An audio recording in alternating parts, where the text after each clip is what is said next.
Draymond Green nagpaula ng 3 sa bahay ng Nuggets at naisahan pa ni Pat Spencer si Joker.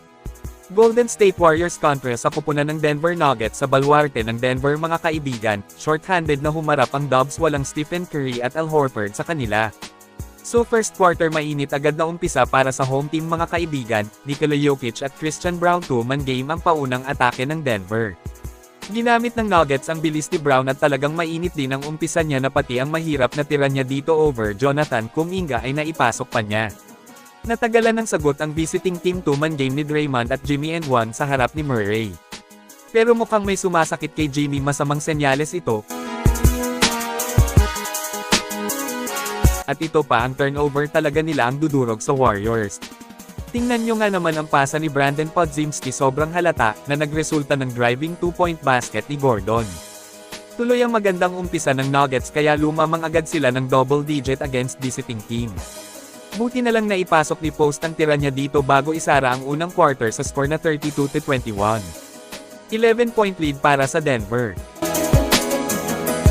Sa umpisa ng second quarter mga kaibigan ay mabilis na binura ng Dubs ang lamang ng Nuggets, kung saan dumikit na sila matapos ang threes dito ni Post.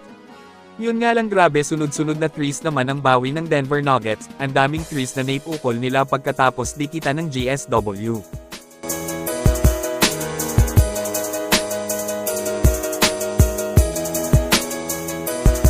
Ito pa yung isa pang problema ng Warriors, hindi man lang nila kino-contest yung mga tira ng kalaban sa labas, kaya pinagbabayad sila ng mahal dito.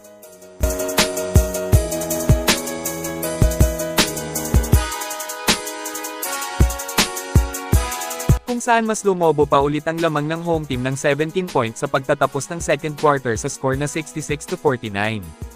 Pero highlight sa first half ang ginawa ni Pat Spencer dito kay Nikola Jokic na isahan ang The Joker, nagresulta yan ng driving layup ni Dre.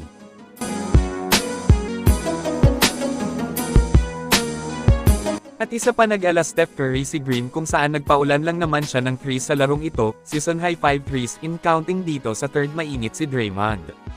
Pero yung Nuggets ay hindi pa rin tapos sa threes at napapasok lang din ni Jokic ang depensa nila sa loob kasi butas na butas dahil walang Al Horford.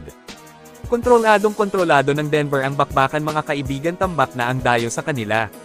Sa huli nakuha ng Nuggets ang panalo.